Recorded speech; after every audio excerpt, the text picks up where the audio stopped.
Shut up and sit down.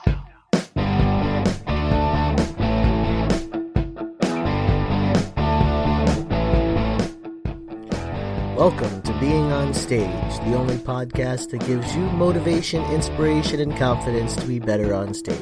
No matter how you entertain, sing, dance, band, comedian, public speaking, MC, drag, burlesque, performance art, or street performer, this is the show for you. Hey rock stars, Reggie Dawson, host of the show. Welcome back again to the Being on Stage podcast. We are day 2 in July 2019. And also day 2 podcasting in a row. Still sick. Still got the sniffles and the coughs, and I just can't seem to shake it, man. You ever have that happen where you get sick and you just can't seem to shake it? I'll tell you. It sucks because my wife is sick, I'm sick, our daughter's away at camp, so it's like freedom, but we don't even get to enjoy it, you know? So, she's suffering just the same way as I'm suffering, plus we're waiting on maintenance for the house. Just things keep happening, but you know what, commitments are commitments, and you know we still got to follow through with them. And I made a commitment to do a podcast every day, at least for a week, and push for the whole month of July. We're gonna see how that goes. I'm a little nervous about it because, you know, when you make a commitment like that to do something every single day, the pressure's on. You know, the pressure is 100% on. And just like getting on stage, you know, once you get out there, the pressure is on. You know, you're out there. You got to stay out there. And yesterday I mentioned that I got to talking to somebody, probably last week or so, about, you know, once you're on stage, maintaining that confidence level and maintaining that appearance of a performer, you know, not looking like you're on stage for the first time. I mean, even if you are on stage for the first time, you know, once you're out there and it's kind of like you've made that commitment. Once you step on stage, the commitment's there. Like it's on. And I've been that person that has made that commitment and signed up to go on stage. And it was a karaoke contest at the mall when I was 8.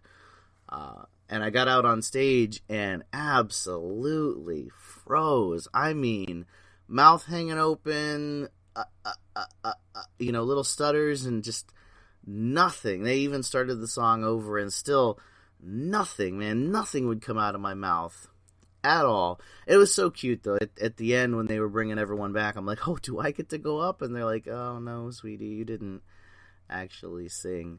So you don't get to go up and get cheered for. Although, you know, because of how people treat kids on these type of things, you know, I probably would have still gotten some applause just for, you know, going up there, because a lot of people won't even take that step to get on stage.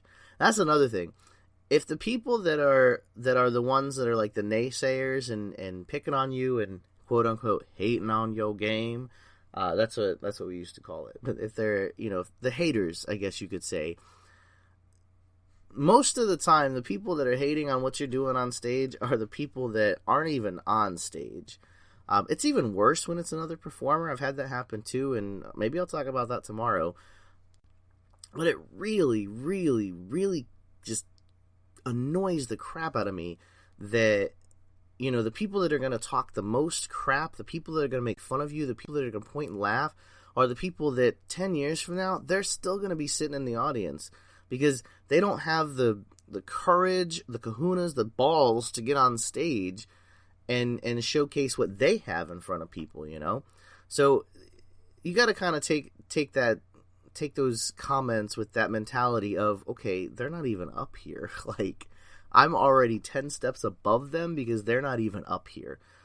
So once you get on stage, maintaining that mentality while these people are looking at you and maybe even laughing at you is difficult. And what I mentioned yesterday was you have to get into your show. So I heard this analogy, and I've been waiting for the right podcast to use it, and I'm going to go with this one. Why not? It's the title of the show. Performing is like toothpaste. Okay? Now, I know it's kind of like you probably saw the title of this podcast, and you're like, oh, I gotta hear this. So here it is. I know I'm like 4 minutes in and everything. Oh, 4 minutes in and I haven't mentioned it. Listen, if you want to hop on a call and, you know, run some things and need a sounding board, need to work through some things about your shows. Maybe you're looking to get on stage for the first time. Anything at all that you need help with, tips on, just need a third party to kind of set your mind right, I'm here for you. You can jump on my calendar. We can chat for about 20-30 minutes. You can go to beingonstage.com/calendar and let's get to it. Let's make something happen for you. I'm here for you. 100%. So once you're on stage and you're really getting into your show, that's the key, is really getting into your show. The thing I like to think about is toothpaste. Now, I don't know about you, but I've been using the same tube of toothpaste for, God, what feels like 6 months. And I know that sounds gross, okay? But hear me out. I brush my teeth twice a day. Sometimes I miss sometimes I miss one here or there. I think everyone does. I mean, unless you're like that religiously hygienic person, which kudos to you. I was never really that guy. I was the, avoid being clean kid. Hygiene's a whole nother episode as well. Man, I'm like racking up these things to talk about this month. This is great. I know halfway through I'm going to run out, so bear with me. There may be episodes where I'm just like, hey, what's up? Hit me up. Thanks for tuning in. Anyways, performing's like toothpaste. So you notice when you're, getting down to the end of the toothpaste, you're like, oh, I need to buy some more. I always forget. And it's not because I don't think about toothpaste. It's just that you go so long without needing toothpaste that you don't think about it. So how is performing like toothpaste? Because I'm not just going to sit here and talk about toothpaste. Oh my God, I've said toothpaste like 20 times. You notice when you get to the end of the toothpaste and you haven't gotten a new one yet and you're like, I can go again. The reason I've been using the same tube of toothpaste for 6 months is because it doesn't seem to run out. And no matter how many times I go back to this tube of toothpaste, there always seems to be enough toothpaste in there to brush my teeth. And as you're squeezing, even if you get down to like the tube's completely flat and you're like, oh, I don't know. I may have to use this plain peroxide today. Please don't. Oh my God, that's so gross. If you ever have to do that, pure peroxide brushing your teeth, it'll work. Don't swallow it. It's freaking nasty. Did it one time, all it will take. I won't even use the toothpaste or the mouthwash with peroxide in it. I digress. As you're squeezing that tube of toothpaste, more and more and more and more keeps coming out. Even though in your mind, a month ago, you were out of toothpaste and you needed a new one. That's what happened to me. I was out of toothpaste a month ago, and I told my wife, hey, I need a new tube of toothpaste. Well, my toothpaste is like $7. It's that Sensodyne Repair and Protect. Like, I have sensitive teeth and I'm special, so I got to use this expensive toothpaste. But it's like $7, so it's not exactly easy to go out and buy a $2 tube of toothpaste. I have to justify spending $7. So I just keep squeezing that tube. And I'll tell you, no matter what, there seems to be toothpaste still in the tube. And that's where I'm getting back into performing. So as you're on stage and you start to feel, this is where it's kind of difficult to get this analogy, but I'm going to pull this off. I'm going to pull it together and I'll make it happen. As you're on stage and you start to feel that setting in of, okay, I made it through the first 20 seconds. I'm out here. I have a bunch of blank stares coming my way. Oh my God. Just keep squeezing that tube. Because even as you get towards the end of your set, your show, your performance, whatever it is, even as you get towards the end, your energy level starts to drop. You're starting to get tired. You're starting to get worn out. And my shows were high energy when I used to perform. So it was like I'd go on stage for 10 minutes and like 7 minutes in, I'm dying. And I'm a big dude, I'm not exactly the fittest guy, and I never was. I was never really that buff, fit.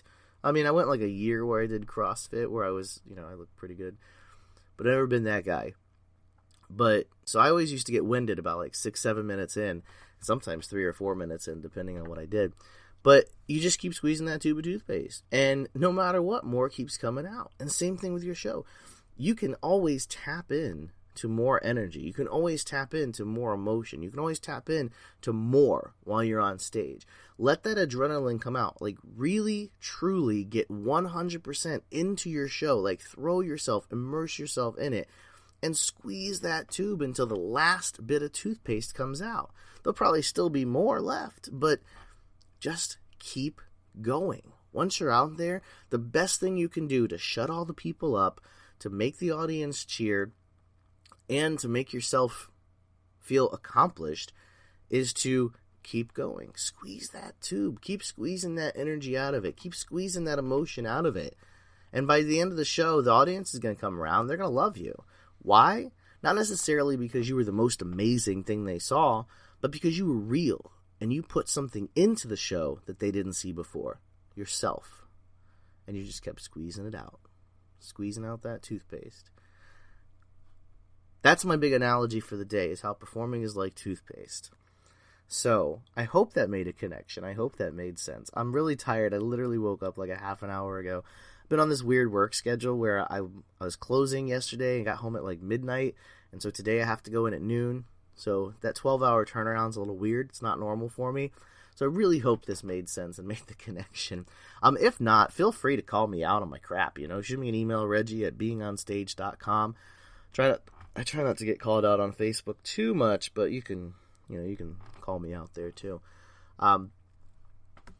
So I ask you again, whatever it is that I can help you with, whatever it is you're struggling with when it comes to performing, even whatever made you click on this podcast, even if it's just to find out what toothpaste has to do with performing, I'm here for you, and I want to help you. I want to jump on board of your dream and your career and help you push yourself forward. So again, you can hop on the calendar. We can chat. That's the email. Reggie@beingonstage.com. The calendar is at beingonstage.com/calendar.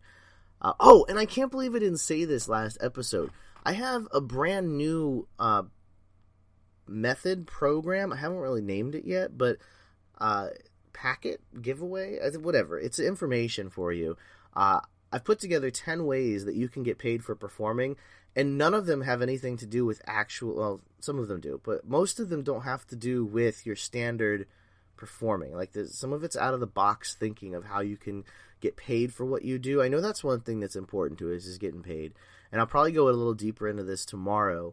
But you can check that out. Also, if you go to beingonstage.com and you scroll down a little bit, you put in your name and email, and I'll send that to you. It's 100% free, but it has 10 ways, resources, websites you can check out, and everything, how you can get paid for performing. So check that out. Hit me up, all that good stuff. I look forward to hearing from you. And, as always, keep on shining.